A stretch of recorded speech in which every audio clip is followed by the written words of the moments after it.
بسم اللہ الرحمن الرحیم۔ ناظرین گرامی، آج کی ویڈیو میں ہم آپ سے بیان کریں گے کہ اللہ تبارک و تعالیٰ نے سانپ اور مور کو جنت سے کیوں نکالا۔ ان دونوں نے ایسا کون سا گناہ کیا تھا کہ اللہ تعالیٰ نے ان کو جنت سے نکال دیا اور ان کو بدصورت بنا کر زمین پر نازل کیا؟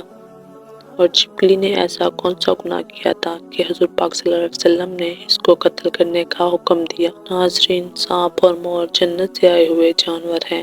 جنت میں گھومنے پھرنے اور کھانے پینے کو بہت کچھ تھا، لیکن جنت میں اکیلے اور تنہا ہونے کی وجہ سے حضرت آدم علیہ السلام اداس رہتے تھے۔ تو اللہ پاک نے حضرت آدم علیہ السلام کی بائیں پسلی سے اماں حوا کو پیدا فرمایا، اور یوں حضرت آدم علیہ السلام بی بی حوا کا ساتھ پا کر خوش ہو گئے اور وہ دونوں جنت میں خوش رہنے لگے۔ اللہ پاک نے ان سے ارشاد فرمایا کہ تم دونوں جنت میں جہاں چاہو کھاؤ پیو گھومو پھرو، لیکن خبردار اس درخت کے پاس کبھی مت جانا اور نہ ہی اس کا پھل کھانا۔ اگر تم نے ایسا کیا تو تم ظالموں میں سے ہو جاؤ گے۔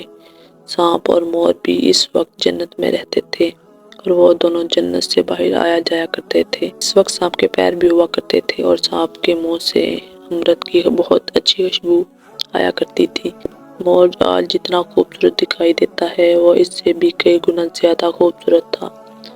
جب وہ جنت میں رہتا تھا، مور کے پاؤں بھی بہت خوبصورت ہوا کرتے تھے۔ ایک دن جب وہ دونوں جنت سے باہر آئے تو ان کی ملاقات شیطان سے ہوئی۔ شیطان نے ان دونوں سے کہا کہ مجھے بھی اپنے ساتھ جنت میں لے چلو۔ تو ان دونوں نے جواب میں کہا کہ ہمیں اللہ تبارک و تعالیٰ کا خوف ہے اور اس بات کا ڈر ہے کہ تمہیں اپنے ساتھ جنت میں لے جاتے ہوئے ہمیں کوئی دیکھ نہ لے، اس لیے ہم تمہیں اپنے ساتھ جنت میں نہیں لے جا سکتے۔ شیطان نے انہیں اپنی دوستی کا واسطہ دیا اور کہا ہم جنت میں اکٹھے رہتے تھے، مجھے بھی جنت میں لے جاؤ۔ لیکن مور نہیں مانا، لیکن شیطان نے ان کو ان کے دمائی زندگی کے خواب دکھائے، جس پر سانپ مان گیا اور سانپ نے شیطان کو مشورہ دیا کہ وہ میرے منہ میں بیٹھ جائے اور میں اس طرح تمہیں جنت میں لے جا کر اگل دوں گا اور اسی طرح تمہیں کوئی دیکھ نہیں سکے گا۔ بہرحال ناظرین، اس طرح سانپ نے شیطان کو منہ میں ڈال کر جنت میں لے جا کر اگل دیا۔ اس دوبارہ جنت میں داخل ہونے میں کامیاب ہو گیا۔ شیطان نے جنت میں حضرت آدم اور اماں حوا سے ملاقات کی اور ان سے کہا کہ میں تمہارا خیر خواہ ہوں، تم نے جنت میں ابھی تک اس پھل کو کیوں نہیں کھایا؟ اس پر دونوں نے شیطان سے کہا کہ اللہ پاک نے ہمیں اس درخت سے دور رہنے کا حکم دیا ہے اور اس کا پھل کھانے سے منع فرمایا ہے، اس لیے ہم نے ابھی تک اس کو نہیں کھایا اور نہ ہی کھائیں گے۔ جب حضرت آدم علیہ السلام سو گئے تو شیطان اماں حوا کے پاس آیا اور بہکانے لگا کہ اللہ تبارک و تعالیٰ نے تمہیں پھل کھانے سے اس لیے منع کیا ہے کہ وہ پھل کھانے کے بعد مرنے والے نہ بن جاؤ اور ہمیشہ کے لیے جنت میں رہ لو۔ اماں حوا نے شیطان کے بہکاوے میں آ کر اس کا پھل کھا لیا۔ حضرت آدم علیہ السلام جب سو کر اٹھے تو بی بی حوا نے انہیں بھی اس درخت کا پھل کھانے پر مجبور کر دیا اور پھل حضرت آدم علیہ السلام کو بھی کھلا دیا۔ جیسے ہی ان دونوں نے اس پھل کو کھایا تو جنت کا لباس اتر گیا۔ اللہ تبارک و تعالیٰ نے ان دونوں سے کہا کہ میں نے تمہیں اس درخت کے پاس جانے سے اور اس کا پھل کھانے سے منع فرمایا تھا، لیکن تم دونوں نے میری بات نہ مانی اور اس درخت کا پھل کھا لیا اور اس درخت کا پھل کھا کر اپنی جان پر ظلم کیا۔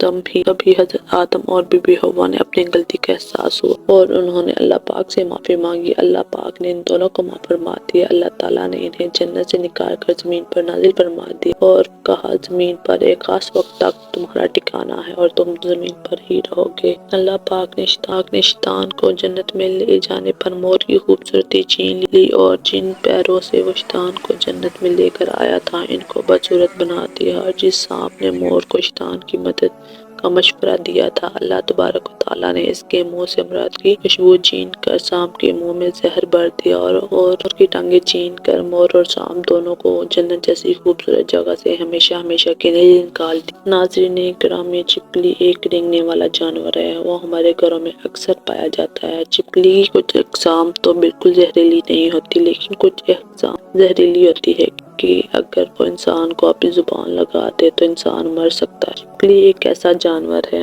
جس کو دیکھ کر ہر انسان احتیاط محسوس کرتا ہے، خاص طور پر گھر کی عورتوں کے لیے چپکلی والے کمرے میں سونا بھی محال ہو جاتا ہے۔ ناظرین گرامی، ایک شخص حضرت علی علیہ السلام کی خدمت میں حاضر ہوا، عرض کرنے لگا کہ چپکلی کو مارنا جائز ہے کہ نہیں؟ تو علیہ السلام نے ارشاد فرمایا، حضور پاک صلی اللہ علیہ وسلم نے ارشاد فرمایا کہ چپکلیوں کو مارا کرو۔ چپکلی کو مارنے کا حکم دیا کیونکہ یہ حضرت ابراہیم علیہ السلام کی آگ پر پھونک مارتی تھی۔ ناظرین گرامی، چپکلی واحد مخلوق ہے جب نمرود نے اللہ کے نبی حضرت ابراہیم علیہ السلام کو آگ میں ڈالنے کا فیصلہ کیا تو ہر جانور اس آگ کو بجھانے کی کوشش کر رہا تھا اور خوش ہو یہ چپکلی ہی تھی جو خوش ہو کر اس آگ کو بھڑکا رہی تھی۔ تبھی اللہ تبارک و تعالیٰ نے اس پر لعنت بھیج دی اور اسی وجہ سے اس کو مارنے کا حکم ہے اور اپنے گھر سے نکالنے کا حکم دیا۔ اور حضرت علی علیہ السلام نے مزید ارشاد فرمایا، اس زمین پر کچھ مخلوق ایسی ہے جو انسان سے ناخوش ہیں، جنہوں نے شیطان سے وعدہ کیا ہوا ہے کہ وہ انسان کو ہر طرح سے نقصان دے گی۔ ان میں سے ایک چپکلی ہے اور ان کے خاندان سے جڑی ہوئی مخلوق ہے۔ حضرت آدم علیہ السلام کی خلقت سے لاکھوں سال پہلے اس زمین پر چپکلی کا خاندان کثرت سے پایا جاتا تھا اور وہ دن بڑا ہونے لگا، یہاں تک کہ زمین کو دوزخ کا مظہر بنا دیا۔ انہوں نے زمین پر اتنا ظلم کیا کہ اللہ تعالیٰ نے زمین پر عذاب نازل کر دیا اور اس سے ان کی نسل ختم کر دی، سوائے کچھ کے وہ جو صرف بچے اور چھوٹے تھے۔ وہ زمین، غاروں اور پانی میں چھپ گئے۔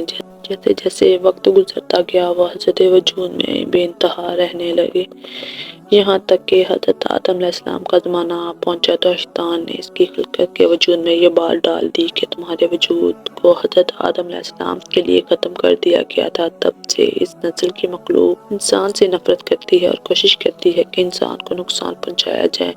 چنانچہ نبی پاک صلی اللہ علیہ وسلم کی بہت سی احادیث میں اس کو مارنے کا حکم ہے۔